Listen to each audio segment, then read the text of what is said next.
Olá, sejam bem-vindos ao JR Mundo. O programa de hoje vai falar sobre o 15º dia da guerra entre Rússia e Ucrânia.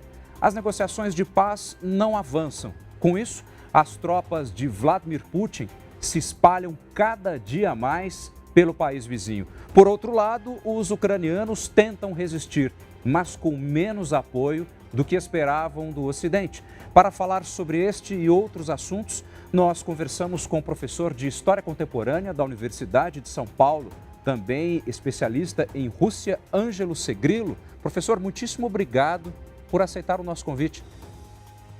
Sou eu que agradeço o convite. Um prazer estar aqui com vocês. E o JR Mundo vai ao ar toda quinta-feira. Nós estamos atentos aos acontecimentos atuais. Você pode assistir ao novo programa toda quinta, entrando nas plataformas digitais da Record TV. Professor, um dos assuntos mais falados nessa semana foi justamente não só da Rússia, mas lá dos Estados Unidos, quando o presidente Joe Biden entra com essa medida de proibir as importações para o lado de cá do petróleo russo. Por outro lado, ele já faz um sinal muito amigável para até então mal vista Venezuela. O que é que nos espera com isso, hein, professor? Bom, como historiador, o que eu posso dizer de cara são as ironias da história, né? Muitas vezes o inimigo de ontem vira amigo de hoje, o amigo de hoje vira o inimigo de amanhã. Isso vale para a política em geral do dia a dia e também para a história. Então, nós estamos aqui num emaranhado, né, de teias de poder, em que a Rússia agora é o grande perigo, né? Biden e os países do Ocidente estão dando uma resposta principalmente no campo econômico, né? Mais do que o militar, porque no militar isso poderia levar a uma escalada da guerra para uma guerra generalizada e talvez até nuclear. Então, eles não querem, por exemplo, fornecer soldados ou ajudar militarmente a Ucrânia.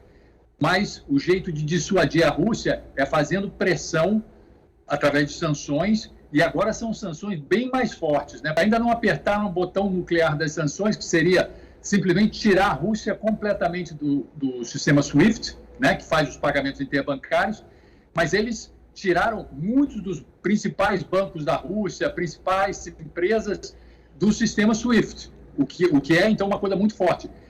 E o Biden agora parece que vai fazer essa escalada, proibir importações, né, fazer um semi-embargo do petróleo russo, que aí realmente vai atingir a Rússia no coração, porque a Rússia ela é muito dependente da exportação, principalmente de petróleo e gás, né, e outros minerais para a sua economia. Então, esse aí vai ser uma coisa muito forte. Agora, tem repercussões também nos mercados, né? O preço do petróleo já disparou, entre os consumidores também. E um jeito de tentar se proteger contra isso é buscando novas fontes. E, ironicamente, estão buscando na Venezuela, com quem os Estados Unidos tinham uma querela até pouco tempo, né? Exatamente. O senhor citou um termo na sua fala que teria atingido o coração, né, do poderio econômico da Rússia. Sobre esse assunto, o próprio presidente Volodymyr Zelensky publicou numa rede social, eu até vou ler para o senhor o trecho aqui: grato pelos Estados Unidos e pela liderança do presidente americano, voltada para atingir o coração da máquina de guerra de Putin, banindo petróleo, gás e carvão no mercado americano. O senhor acha que, de fato, dessa vez, Joe Biden acertou em cheio ou ainda tem mais bala para disparar? Não, ainda tem mais bala para disparar. Por exemplo, ele poderia fazer uma exclusão total da Rússia do SWIFT, né? Esse aí seria o tal do botão nuclear que o pessoal fala, né? Mas aí, novamente, ironias da história, né? Ou, no caso, ironias da economia. Se você fizer isso contra a Rússia, você afeta toda a economia mundial. Nós aqui no Brasil estamos vendo isso claramente, né? A Rússia já não vai exportar lá os fertilizantes, e os outros países também, principalmente na Europa, que é muito dependente do gás e do petróleo russo.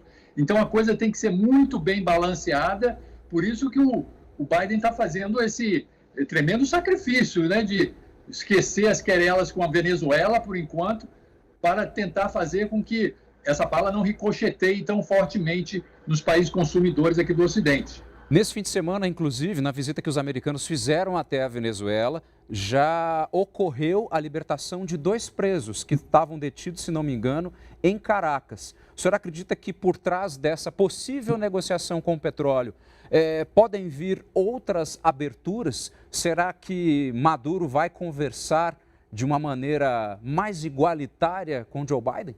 Na verdade, o Maduro está se fortalecendo nesse momento. Então, eu não acho que ele vai fazer concessões, por exemplo, para a oposição. Ao contrário, ele está se fortalecendo nesse momento. Agora, você tocou num problema humanitário colateral da guerra, né? Muitas vezes se usam civis, inocentes ou não, alguns ou não, né?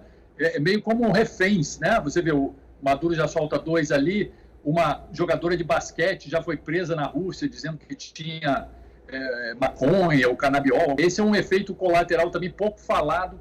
Professor, nós do Ocidente temos assistido até de maneira atônita a algumas ações do exército russo, sobretudo a última delas que ocasionou aí no bombardeio de uma maternidade, com mortos, com feridos. No entanto, quando a gente acompanha um pouco essas notícias pela própria agência russa TASS, o presidente Vladimir Putin e todo o seu staff insiste em denominar essa ação de guerra como se fosse uma operação militar especial. No mundo de fake news, o senhor acha que essa é mais uma? Na verdade, o que os russos veem na televisão oficial é o seguinte: eles não estão fazendo guerra com a Ucrânia. Eles estão indo lá para liberar os ucranianos dos nacionalistas radicais que tomaram conta do governo e também, o mais importante, proteger os russos étnicos da Ucrânia, né, aquelas 2 províncias rebeldes. Sim. Que, segundo ele, estavam sendo atacadas pelo governo, né? Ele pega uma ponta de verdade e dá um exagero, porque realmente desde 2014, né, em 2014 havia um presidente eleito que era de origem étnica russa, que foi derrubado por uma rebelião popular, né? E aí o país se dividiu. Aqueles que achavam que foi correta essa derrubada do presidente, porque ele era impopular, etc., não queria entrar na União Europeia, e o pessoal das províncias de maioria russa, étnica russa, cidadãos ucranianos, né, de origem étnica russa, que não aceitaram a derrubada daquele presidente de origem étnica russa, né? Então, até hoje veio isso. E, de lá para cá, houve uma trégua, houve acordo, mas, na verdade, não era respeitada por nenhum dos 2 lados. Tinha tiroteio ocasional, tanto que morreram umas 14 mil pessoas de 2014 para cá, né? E, realmente, o governo central atacava aquelas províncias.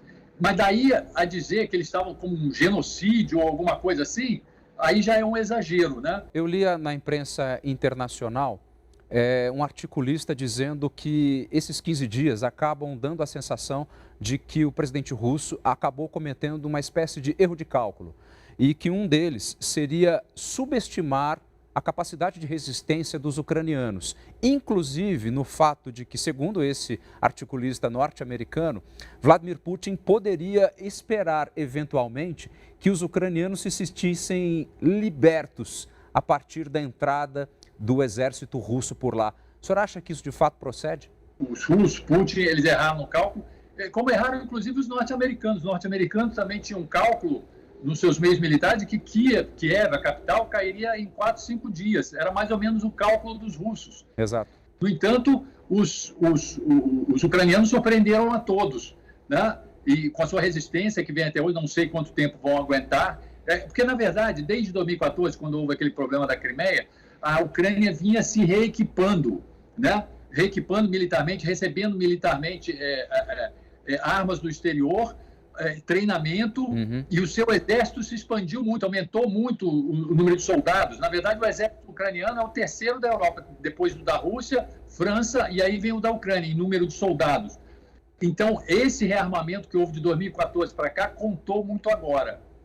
Agora, parece-me que nessa semana o presidente ucraniano já teria mudado um pouco o tom do discurso em relação à entrada na OTAN. Não em relação à entrada na União Europeia, mas em relação à OTAN. O senhor acha que existe, de fato, uma perspectiva, mesmo que remota, de que os ucranianos acabem aceitando ter um Estado neutro? Ele já sugeriu isso, né, numa entrevista, deixou entre linhas, ele talvez seja obrigado a aceitar isso, né? Porque, como eu falei, os ucranianos estão resistindo Eu falei, é o terceiro exército da Europa, mas não, é bem menor do que o russo, que é o primeiro, e em armas, então, isso é em número de soldados. Certo. Em armas, então, a superioridade é muito maior, quase 6 vezes. Então, nós não sabemos quanto tempo eles vão conseguir resistir a isso, né? Muitos falam que depois vão passar para guerrilha. É possível, mas aí vai ser um cenário horrível, né? Se resistirem, eu não sei se isso é possível hoje, mas vai ser aquelas coisas, tipo Batalha de Stalingrado, casa a casa, destruição total. Eu não sei se modernamente a gente consegue fazer isso, né? Então, talvez ele tenha que aceitar. É uma sugestão que muitos já faziam antes, o Kissinger fazia isso. Na verdade, talvez a Ucrânia, se fosse oficialmente um país neutro, já desde muito tempo, talvez estivesse melhor. Os países neutros como Suíça, Finlândia, estão mais ou menos bem, né? Inclusive, em tempos de guerra, até lucram com isso, né? Na Segunda Guerra, a Suíça ficou rica, né? Porque todo mundo jogava dinheiro na Suíça, que era o único local seguro mesmo. Então, talvez fosse até melhor. Mas tem um problema. Em 2019, eles colocaram na Constituição ucraniana que era obrigação do parlamento e do presidente tentar implementar a entrada da Ucrânia tanto na União Europeia quanto na OTAN. Está na Constituição. Então, vão ter que mudar a Constituição para aceitar a neutralidade. Talvez o Zelensky seja forçado a isso. Professor, eu conversei nesta semana com um brasileiro que mora em Kiev desde 2015. E ele é um instrutor de tiro, casado com uma ucraniana, e a decisão dele foi mais que certa, digamos assim. Ele se juntou às forças e tem combatido contra os russos. E num determinado ponto da entrevista, me chamou muito a atenção porque ele, na minha opinião, reflete o sentimento de muitas pessoas lá, acreditando que, na verdade, quem está vencendo a guerra, não só em termos militares, mas também em termos morais, seriam os ucranianos. E o exemplo dele é o seguinte: os Estados Unidos não ganharam a guerra contra o Vietnã. Os soviéticos também não conseguiram grande coisa durante os 10 anos que passaram ocupando o Afeganistão. Agora, eu também faço uma reflexão, professor, sobre a quantidade de mortes que isso eventualmente custaria. Às vezes, o próprio discurso do presidente Volodymyr Zelensky nos leva a pensar sobre isso. Até que ponto resistir acaba sendo o melhor negócio? Isso.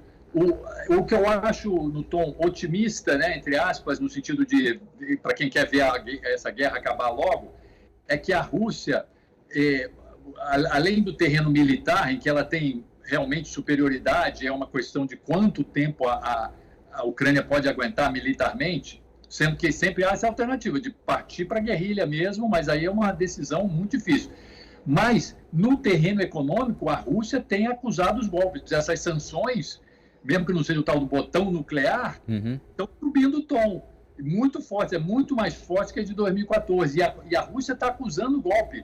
O rublo despencou, vale menos do que $1 agora. Os juros dispararam, que eram 8%, 9%, já dispararam na primeira semana, não sei nem quanto estão hoje especificamente, mas já era 20% em 2 dias. Então, a economia russa está sob cerco, né? Tanto que já avisaram aí vários países que não vão poder exportar. Então, isso aí, eles também, é um golpe que eles estão acusando. Isso aí talvez os force também a ter. Por isso é que talvez se chegue a um compromisso. O Zelensky vai ter que aceitar algumas coisas difíceis e o Putin vai ter que diminuir algumas de suas exigências. Ele já não fala mais naquela questão meio de desnazificação, né? Ainda tem exigência difícil, mas pode ser que um compromisso seja assumido aí pela a Ucrânia com a dificuldade de resistir militarmente, mas a Rússia já sangrando economicamente. Tá ok. Professor Ângelo Segrilo, eu vou pedir licença para o senhor rapidamente para a gente fazer um intervalinho. Nós voltamos daqui a pouco, tá bom? E no próximo bloco, o JR Mundo vai falar sobre um outro país que pode ter uma importância fundamental, sobretudo na mediação desse conflito. É a China. Daqui a pouquinho.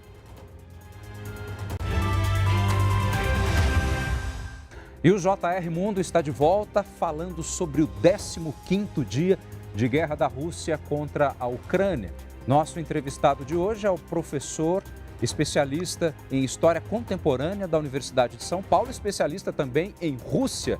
Agora, professor Ângelo Segrilo, me diga uma coisa, a China, aquele mesmo país em que Vladimir Putin viaja, sela um pacto de uma certa amizade indissolúvel, parece até um casamento sem chance para divórcio. De repente, em poucas semanas, a guerra estoura. Até que ponto vai essa amizade, professor? Será que a China vai entrar nessa também, com mais força? Muitos fazem uma leitura da China como uma aliada, realmente, como você falou, indissolúvel, para sempre, da Rússia.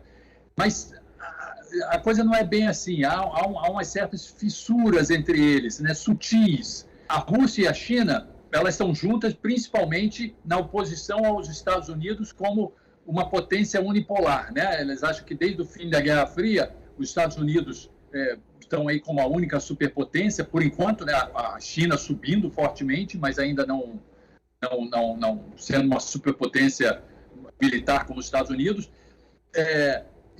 Então, eles se uniram na busca de um mundo mais multipolar, né? Menos unipolar, baseado nos Estados Unidos. Então, isso aí os une.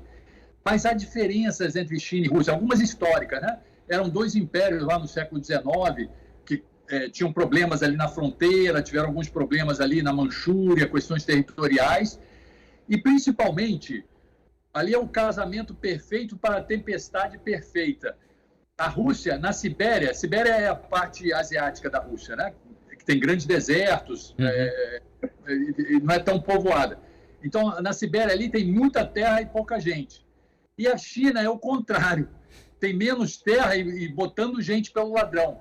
Isso é um medo muito grande dos russos, de que os chineses já estão chegando na Sibéria, já tem muitos chineses na Sibéria, fazendo negócios, alguns migrando até ilegalmente, e os russos estão meio preocupados com isso, né? Estão com medo dos chineses fazerem na Sibéria o que os americanos fizeram no Texas, né? Com o México. O Texas era o México, os americanos foram chegando, primeiro declararam independência e depois se juntaram aos Estados Unidos. Os russos também têm muito medo disso, dos chineses irem ocupando ali e, de repente, sabe-se lá o que vai acontecer. Então, o que eu estou querendo dizer é que não há um casamento perfeito entre os dois, não. Há uma certa desconfiança, principalmente a Rússia tem medo de ficar dependente da China. A China vai se tornar, daqui a pouco, a primeira economia do mundo e, de repente, a Rússia pode ficar cada vez mais dependente, né? De repente, vou vender todo o meu petróleo para a China, mas aí você fica dependente. Então, isso é um temor da Rússia também. Então, não é uma aliança assim tão perfeita, não. E, principalmente, a China se dá muito bem com o comércio mundial. Ela não quer balançar o barco do comércio mundial, da ordem mundial, do jeito que a Rússia está fazendo. Então, esse é um outro fator que faz com que a China não seja esse aliado tão perfeito e vai aguentar tudo da Rússia, não.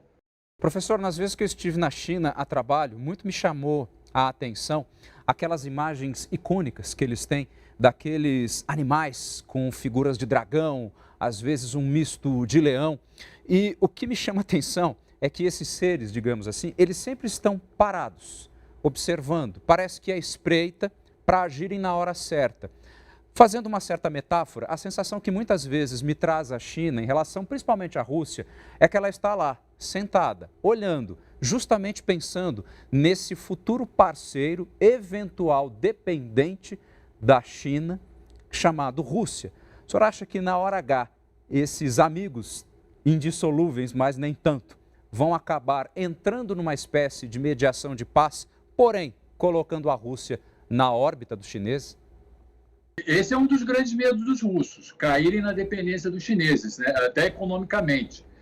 Eu acho que talvez a China lá na frente tenha até um papel positivo em toda essa questão da Ucrânia, porque a China é bem vista pelos russos, né? Como a gente viu, apesar dessas coisas que eu coloquei, essas sutilezas, e ela não tem interesse em que a Rússia esculhambe a ordem mundial, principalmente na área do comércio. Então pode vir da China alguma forma de mediação, talvez mais efetiva do que a Turquia está fazendo agora, pelo peso que a China tem na economia mundial como um todo e também na economia russa. E a China ela não é anti-Rússia, né? A Rússia não pode acusar a China de ser russofóbica, como ela faz com os Estados Unidos. Então, pode ser, e a partir daquele desgaste que nós falamos dos dois lados, tanto dos ucranianos quanto dos russos, principalmente pelo lado econômico, talvez da China venha uma possibilidade de mediação efetiva. Agora, professor, vamos fazer um voo direto da China e Rússia e vamos desembarcar lá em Washington para a gente entender um pouco mais a figura do presidente Joe Biden. No primeiro momento, ele foi muito criticado, até por uma certa leniência, demora. No entanto, na hora que vem propondo sanções, pelo que a gente percebe, recentemente nunca vistas. Como é que o senhor avalia a postura do presidente americano? Olha, o Biden é uma raposa velha da política, tanto política interna dos Estados Unidos quanto política externa, né? Ele foi presidente de várias comissões do Senado, foi vice-presidente do Obama, ele é raposa velha. Alguns falam, mas a idade, mas essa questão de idade para governantes, eles têm todo um aparato em volta que pode ajudar nisso aí, né? Então, o Biden está sendo, talvez, cada um tem uma linha, porque é difícil. Esse é um momento novo que nós estamos vivendo, né? Um momento que alguns começam a falar em guerra nuclear, né? Numa nova ordem mundial. Então, é um momento novo que a gente vai experimentar mesmo. E ele está sendo, por um lado, cauteloso. Por exemplo, ele não coloca a OTAN militarmente do lado da Rússia, não quer escalar esse conflito para uma coisa generalizada, mas, por outro, no campo econômico, ele tem sido bem assertivo, inclusive nessa questão aí de fechar o petróleo, né? Então, eu acho que ele, dentro de uma visão, ele está atuando bem, e tanto que a sua popularidade subiu em relação à sua atuação nesse conflito. Hoje pela manhã, aqui para o Brasil, os chanceleres, tanto da Rússia quanto da Ucrânia, se encontraram para propor uma nova negociação de paz. E pelo que nos consta, saíram de lá praticamente sem nada, a não ser com a garantia de que haverá um próximo encontro. O senhor vê perspectivas de que as demandas, tanto da Rússia quanto da Ucrânia, encontrem um ponto de convergência? Ou, na verdade, o que os russos querem mesmo é que isso vá se enrolando e eles consigam cada vez mais se sobreporem militarmente? Eu acho que as concessões dos dois lados virão pelo esgotamento dos dois lados, né? Quanto mais tempo durar esse conflito, é positivo para a Ucrânia, sinal que ela está resistindo, e a Rússia vai ter esse esgotamento pelo lado econômico, crescendo cada vez mais, e também um esgotamento na opinião pública, não só mundial, como dentro da Rússia, que vai aumentando à medida que os desgastes vão ocorrendo, né? Então, eu acho que lá na frente o acordo virá pelo esgotamento dos dois lados. Da Ucrânia, por esse lado militar, sabe-se lá até quando vão resistir, mas da Rússia, principalmente por esse lado econômico e por esse desgaste de imagem.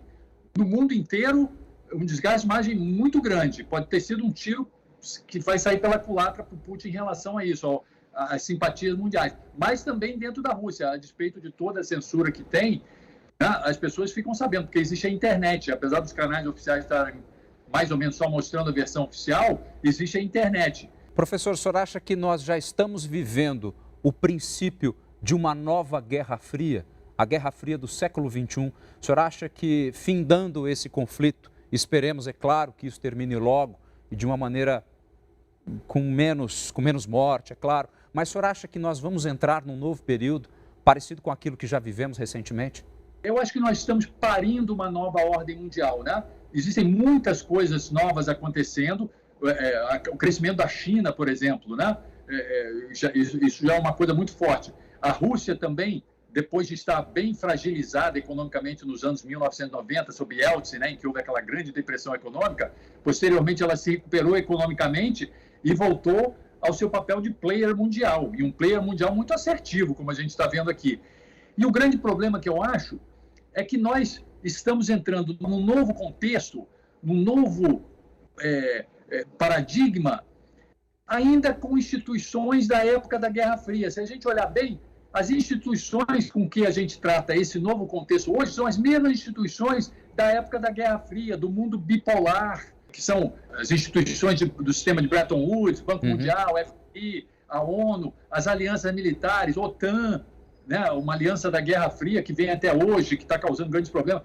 Então, eu acho que nós estamos numa nova era usando instrumentos antigos. Eu acho que nós vamos ter que nos adaptar, criar novos paradigmas, novas instituições que sejam mais adequados a essa era atual. Isso fica muito claro na questão da Rússia, que fala... Eles têm um ponto nisso. Nós não entendemos como uma aliança militar da época da Guerra Fria, que era contra a União Soviética, a OTAN, né? Que era contra a União Soviética, um país que nem existe mais. ainda existe até hoje, e não só existe, como se amplia em direção à Rússia. Eles têm um ponto nisso. Não faz sentido, né, uma aliança militar da época da Guerra Fria governar, né, ditar os rumos no mundo de hoje, que é bem diferente. Eu acho que nós vamos ter que buscar novas instituições para além daquelas antigas que nós estamos usando até hoje. Ângelo Segrilo, professor de História Contemporânea da Universidade de São Paulo, especialista em Rússia. Muitíssimo obrigado pelas suas informações e por participar com a gente do JR Mundo. Foi um prazer. Muito obrigado. E o JR Mundo vai ficando por aqui. Lembrando que toda quinta-feira você tem um episódio novo do programa. Basta acessar as plataformas digitais da Record TV. Assista, compartilhe. Muitíssimo obrigado pela sua atenção e até o próximo programa.